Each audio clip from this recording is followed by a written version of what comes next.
에스겔 45장 거룩한 땅. 너희 이스라엘 지파들이 제비를 뽑아 땅을 나누어 가질 때에는 한 구역을 여호와께 드려라. 그 땅의 길이는 11km 가량이고 너비는 10km 가량이다. 너희는 이 지역 전체를 거룩하게 구별하여라. 그 가운데서 길이가 250m, 너비도 250m 되는 정사각형 땅은 성전이 들어설 자리이며 그 둘레의 사방으로 너비가 25m 되는 땅은 그대로 남겨두어라. 이 거룩한 구역 가운데서 길이가 11km, 너비가 5km 되는 땅을 따로 재어서 가장 거룩한 곳인 성소가 들어설 자리로 남겨두어라. 그 땅의 거룩한 구역은 성소에서 일을 하며 여호와를 섬기는 제사장들의 몫이다. 그곳은 제사장들이 살 집과 성소를 지을 곳이다. 또 길이가 11km, 너비가 5km 되는 다른 땅을 떼어 성전에서 섬기는 레위 사람들에게 주어 마을을 이루어 살게 하여라. 또 거룩한 구역 옆에 길이가 11km, 너비가 2.5km 되는 지역을 성에 딸린 땅으로 정하여 이스라엘 백성의 몫으로 삼아라. 이 거룩한 구역과 성의 양옆 땅은 왕의 몫이다. 왕의 몫은 거룩한 구역의 서쪽으로는 지중해까지 미치며 동쪽으로는 동쪽 국경까지 이르는 지역으로 그 길이는 각 지파가 차지할 땅의 길이와 같다. 이 땅을 이스라엘 안에서 왕이 차지하게 되면 왕들은 내 백성을 괴롭혀서는 안 된다. 그리고 왕들은 이스라엘 백성들이 각 지파들에게 나누어진 대로 땅을 소유하게 하여라. 너희 이스라엘의 지도자들아, 너희가 너무나 지나쳤다. 다시는 백성을 괴롭히거나 해치지 말고 정의롭고 옳게 행동하여라. 내 백성의 재산을 빼앗지 마라. 나 주 여호와의 말이다. 너희는 정확한 저울과 공평한 에바와 공평한 바트를 사용하여라. 마른 것을 재는 에바와 액체를 재는 바트는 그 용량이 같아야 한다. 1호멜은 10에바이며 10바트는 1호멜은 10에바이며 10바트이다. 호멜은 양쪽의 표준이 되어야 한다. 1세겔은 20게라이고 1만에는 60세겔이다.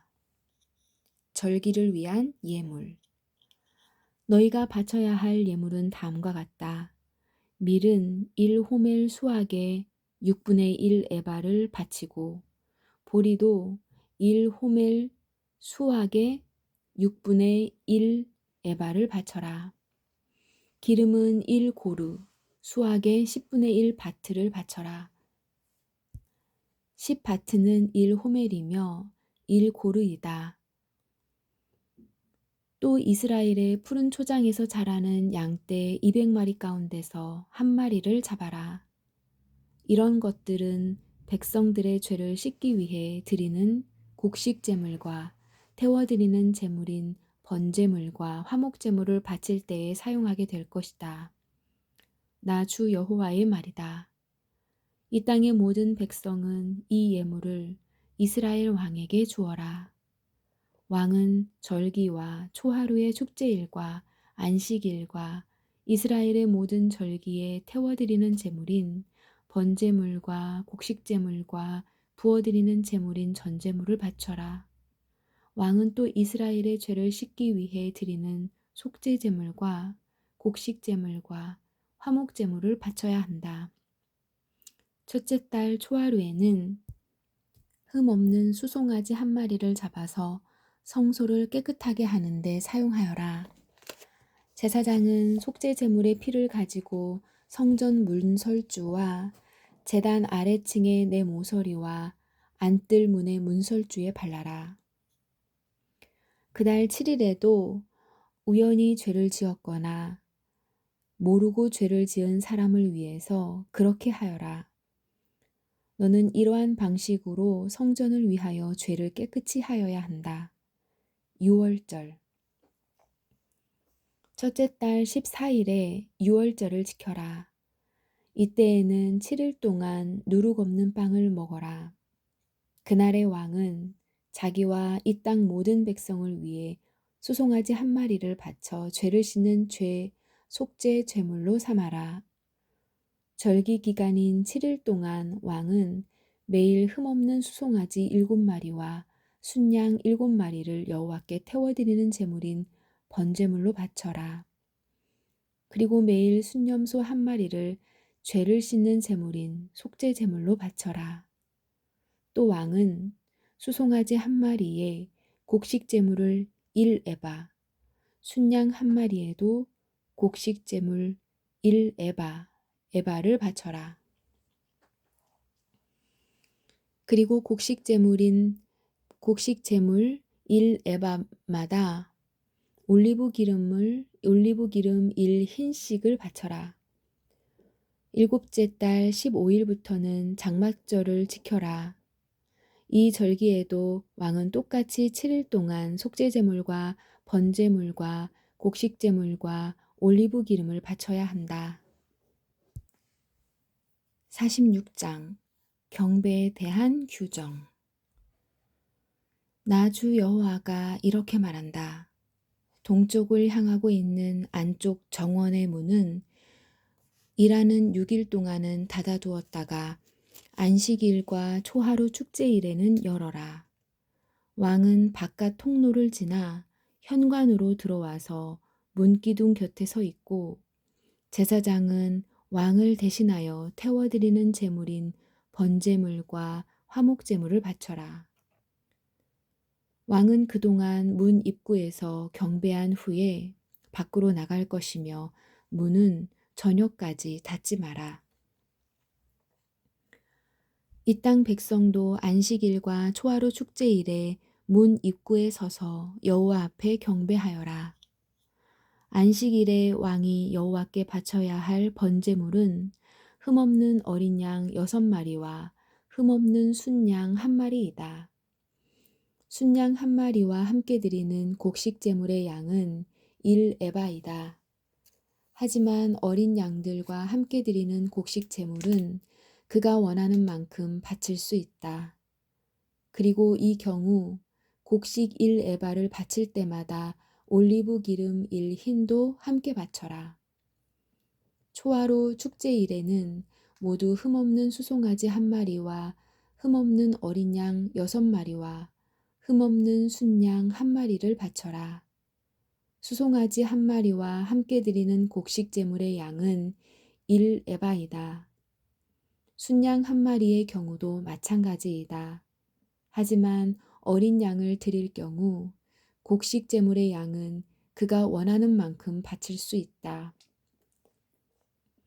그리고 이 경우 곡식 1에바를 바칠 때마다 올리브 기름 1흰도 함께 바쳐라. 왕은 성전에 들어올 때 현관으로 들어오고 나갈 때도 그곳으로 나가거라. 이 땅 백성이 절기를 맞아 여호와 앞에 나올 때에 북쪽 문으로 들어온 사람은 남쪽 문으로 나가고 남쪽 문으로 들어온 사람은 북쪽 문으로 나가거라. 누구든지 같은 문으로 들어와서 같은 문으로 나가면 안 되고 반드시 들어온 문과 반대되는 쪽으로 나가야 한다.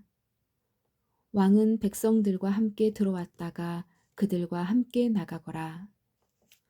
절기들과 특별한 날에는 밀가루 1에바를 곡식제물로 바치되 수송아지 1마리와 함께 바쳐라.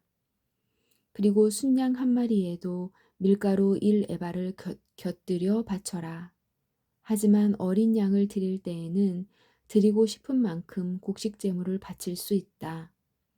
곡식 1에바를 바칠 때마다 올리브 기름 1흰도 함께 바쳐라. 왕이 여호와께 번제물이나 화목 제물을 바치고자 할 때에는 왕을 위해 동쪽 문을 열어놓아야 한다. 왕은 안식일에 하듯이 번제물과 화목 제물을 바치고 나갈 것이며 왕이 나가면 문을 닫아야 한다. 너희는 매일 아침마다 일련된 흠 없는 어린 양을 여호와께 태워드리는 번제물로 바쳐라. 또 아침마다 곡식제물과 함께 어린 양을 바쳐라. 어린 양을 바칠 때에는 밀가루 6분의 1 에바와 기름 3분의 1 흰을 함께 바쳐라. 이것이 여호와께 바칠 곡식제물이며 지금부터 영원히 지켜야 할 규정이다. 그러므로 제사장은 언제나 이와 같이 어린 양과 곡식제물과 올리브 기름을 번제물로 바쳐라. 통치자들에 대한 규정. 왕이 자기 아들에게 땅을 선물로 주면 그 땅은 그 아들의 자손의 것이 되어 그들 가족의 재산이 될 것이다. 그러나 왕이 자기 종에게 땅을 선물로 주면 그 땅은 자유의 해까지만 그 종의 것이 되고 그 뒤에는 다시 왕의 것이 된다. 왕의 땅은 오직 왕의 아들에게만 주어진다. 왕은 백성의 땅을 빼앗고 그들을 쫓아내서는 안 된다. 왕이 자기 아들에게 땅을 줄 때에는 자기 땅 가운데에서만 주어라. 그리하여 내 백성이 자기 땅에서 쫓겨나는 일이 없어야 한다. 성전 부엌. 그때에 그 사람이 나를 데리고 문 곁에 있는 통로를 지나 제사장들이 사용하는 거룩한 방으로 들어갔는데 그 방은 북쪽을 향해 있었다. 그곳에서 그는 내게 서쪽 끝에 있는 한 곳을 보여주었다. 그 사람이 내게 말했다. 이곳은 제사장이 허물을 씻는 제물인 속건 제물과 죄를 씻는 제물인 속죄 제물을 삶고 곡식 제물을 굽는 곳이다. 이곳에서 삶으면 제사장들이 그 제물들을 바깥들로 가져나갈 필요가 없어지고 따라서 백성은 다치지 않게 된다. 그런 후에 그 사람은 나를 데리고 바깥뜰로 나가서 뜰 네 모퉁이를 돌았다. 뜰 모퉁이마다 작은 뜰이 있었다. 뜰 네 모퉁이에 작은 뜰들이 있었는데 그 뜰의 길이는 20m요, 너비는 15m였다. 모퉁이에 있는 네 뜰의 크기는 모두 같았다. 작은 네 뜰을 빙 둘러 돌담이 있었고 돌담 안에는 불을 지피는 부엌이 있었다. 그 사람이 내게 말했다. 이곳은 부엌이다. 성전 제사장들이 백성의 제물을 여기에 삶는다. 47장. 성전에서 흘러나오는 물. 그 사람이 나를 데리고 성전 출입문으로 갔다. 내가 보니 성전 문지방 아래로부터 물이 나와 성전 동쪽을 향해 흐르다가 성전 남쪽 끝, 곧 제단 남쪽으로 흘러내리고 있었다. 그 사람이 나를 데리고 북쪽 문을 지나 동쪽 문 바깥으로 갔다. 내가 보니 그 물이 남쪽으로부터 흘러내리고 있었다. 그 사람이 손에 줄자를 가지고 동쪽으로 가서 500m쯤 잰 뒤에 나를 이끌어 발목까지 차오르는 그 물을 건너게 했다. 그 사람이 또 500m쯤 되는 거리를 잰 뒤에 나를 이끌어 물을 건너게 했는데 물이 무릎까지 차올랐다. 다시 그가 또 500m쯤 되는 거리를 잰 뒤에 나를 이끌어 물을 건너게 했는데 이번에는 허리까지 물이 차올랐다. 다시 그가 500m쯤 되는 거리를 쟀는데 이번에는 그 물이 걸어서는 건널 수 없고 헤엄을 쳐야만 건널 수 있는 강이 되었다. 그 사람이 내게 물었다. 사람아, 이것이 보이느냐? 그런 뒤에 그 사람이 나를 데리고 강 언덕으로 다시 올라갔다. 그곳에 도착하여 보니 강 양쪽에 나무가 무척 많이 있었다. 그 사람이 내게 말했다. 이 물이 동쪽 지역으로 흘러서 아라바로 내려갔다가 사해로 흘러 들어가면 사해의 물은 맑은 물이 될 것이다. 이 강이 흐르는 곳마다 온갖 생물들이 살게 될 것이다. 사해 주변의 물고기들이 살게 될 것이니 이는 이 물이 흘러가는 곳마다 짠물이 변하여 민물이 되기 때문이다. 이 물이 흐르는 곳마다 생물이 번성할 것이다. 바닷가에는 어부들이 많이 모여들 것이며 엔게디부터 에네글라임까지 모두 그물 치는 곳이 될 것이다. 마치 지중해의 물고기 종류처럼 이곳에도 물고기 종류가 수없이 많아질 것이다. 하지만 늪과 갯벌은 살아나지 못하고 소금 땅이 될 것이다. 그 강 언덕 양편에는 온갖 종류의 과일나무가 자랄 것이며 그 잎사귀가 시들지도 않고 열매가 떨어지지도 않을 것이다. 물이 성소에서부터 흘러나와 과일 나무들을 적시기 때문에 나무들이 달마다 열매를 맺을 것이다. 나무 열매는 식량으로 쓰고 나무 잎사귀는 약으로 쓸 것이다. 땅의 경계. 주 여호와께서 말씀하셨다. 이스라엘의 12지파에게 나누어 줄 땅의 경계선들은 다음과 같다. 요셉 지파에게는 두 몫이 주어진다. 땅을 나눌 때는 공평하게 똑같이 나누어야 한다. 이 땅은 내가 너희 조상에게 주기로 약속한 땅이므로 이 땅은 너희의 영원한 재산이 될 것이다. 땅의 경계선은 다음과 같다. 북쪽 경계선은 지중해에서부터 헤들론을 따라 하맛 어기를 지나 스닷을 거쳐 다마스커스와 하맛 지역 사이에 있는 브로다, 시브라임에 이르고 하우란 땅 경계에 있는 하셀핫디곤에까지 이른다. 이렇게 북쪽 경계선은 지중해에서부터 하살 에논까지 이르는데 이 경계선은 하맛과 다마스커스 사이에 있다.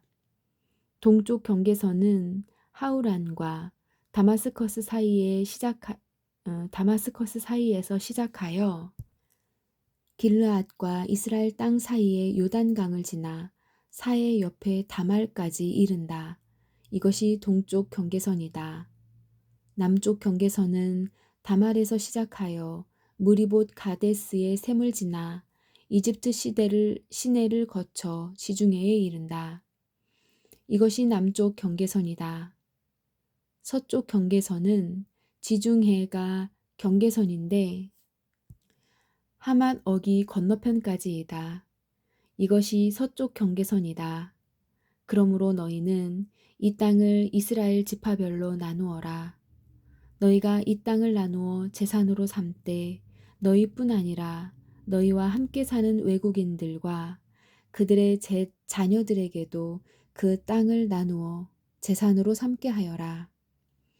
너희는 그 외국인들을 이스라엘에서 태어난 사람과 똑같이 여겨 이스라엘 지파들과 함께 땅을 나누어야 한다. 외국인이 어느 지파와 함께 살든지 상관없이 그들에게 땅을 나누어 주어야 한다. 나 주 여호와의 말이다. 48장 땅의 분배. 지파들의 이름은 다음과 같다.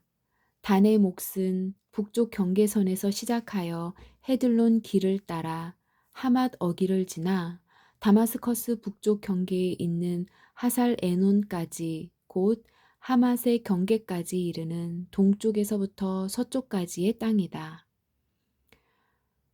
아셀의 몫은 단 지파를 경계선으로 해서 동쪽에서 서쪽까지이다. 납달리의 몫은 아셀 지파를 경계선으로 해서 동쪽에서 서쪽까지이다. 므낫세의 몫은 납달리 지파를 경계선으로 해서 동쪽에서 서쪽까지이다. 에브라임의 몫은 므낫세 지파를 경계선으로 해서 동쪽에서 서쪽까지이다. 유다의 몫은 르우벤 지파를 경계선으로 해서 동쪽에서 서쪽까지이다. 너희는 유다 지파를 경계선으로 해서 동쪽에서 서쪽까지의 몫을 거룩한 지역으로 지정하여 특별한 예물을 바쳐야 한다. 그 너비는 12.5km이고 동쪽에서 서쪽까지의 길이는 다른 지파들의 몫과 똑같고 이 지역 한가운데는 성전을 세워야 한다. 너희가 나 여호와께 바쳐야 할 특별한 땅은 길이가 12.5km이고 너비가 5km이다. 이 땅은 제사장들을 위해 마련한 거룩한 몫이 될 것이다. 북쪽으로는 길이가 12.5km, 서쪽으로는 너비가 5km, 동쪽으로도 너비가 5km, 남쪽으로는 길이가 12.5km이다. 그리고 그 한가운데 여호와의 성전이 있어야 할 것이다. 이 땅은 거룩하게 구별된 제사장들인 사독의 자손들을 위한 몫이다.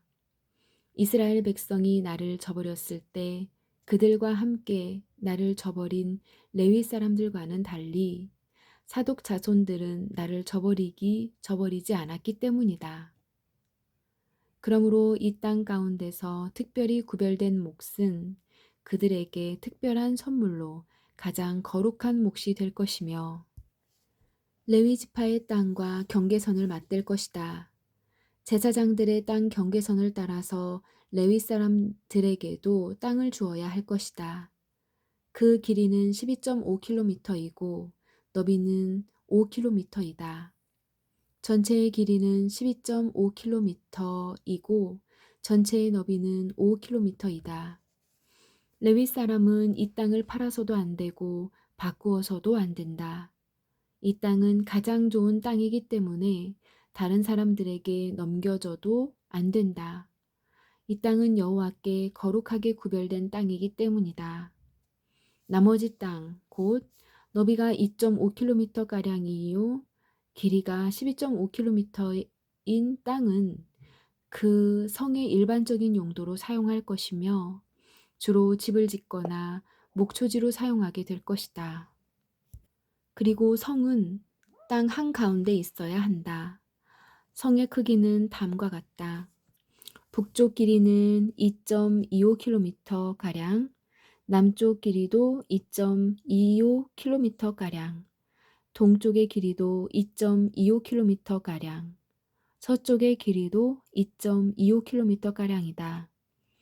목초지로 쓸 땅은 북쪽으로 125m가량, 남쪽으로도 125m가량, 동쪽으로도 125m가량, 서쪽으로도 125m가량이다.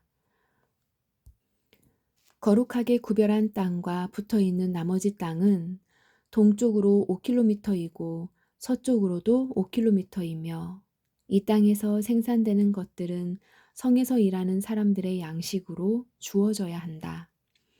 그리고 성에 사는 사람들로서 이 땅을 일구는 사람들은 이스라엘의 모든 지파로부터 온 사람들이어야 한다. 이 전체 지역은 사방이 12.5km 되는 정사각형이다. 너희는 성에 딸린 땅과 함께 거룩한 땅을 주님께 드리는 특별한 선물로 바쳐야 한다. 거룩하게 구별한 땅의 양옆과 성에 딸린 땅의 양옆에 있는 나머지 땅은 왕의 몫이다. 그 땅은 거룩하게 구별한 땅 동쪽 옆으로 동쪽 경계선까지이며 서쪽 옆으로는 지중해까지이다. 두 지역의 길이는 지파들이 차지할 땅의 길이와 같다. 이 땅이 왕의 몫이다. 거룩한 땅과 성전 안의 성소가 그 땅의 한가운데에 있어야 한다.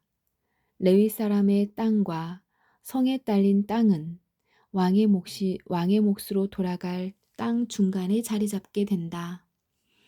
왕에게 속한 땅은 유다의 경계선과 베냐민의 경계선 사이에 있게 될 것이다. 나머지 지파의 땅.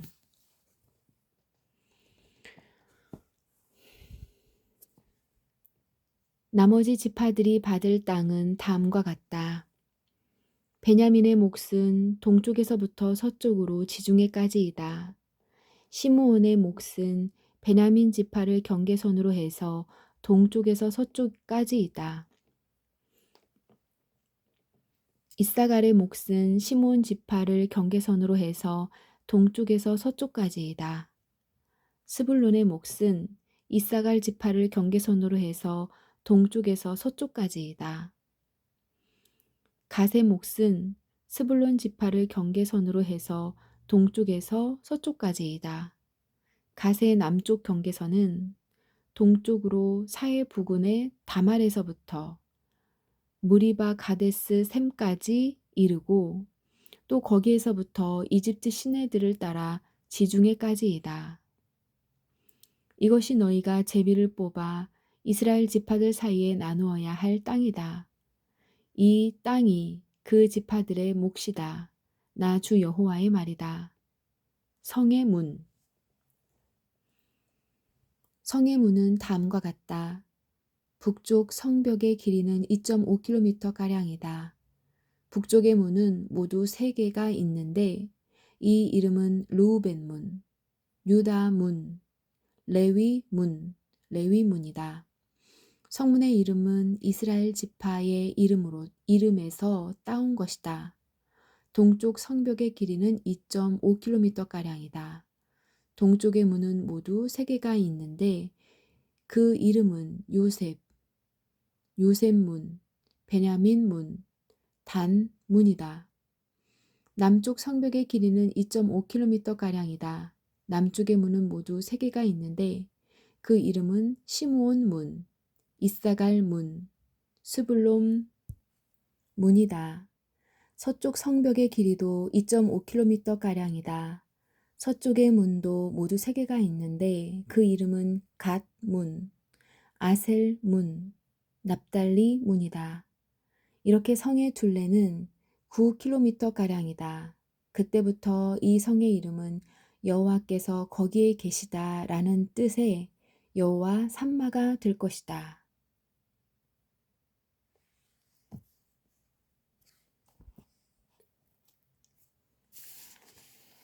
아멘.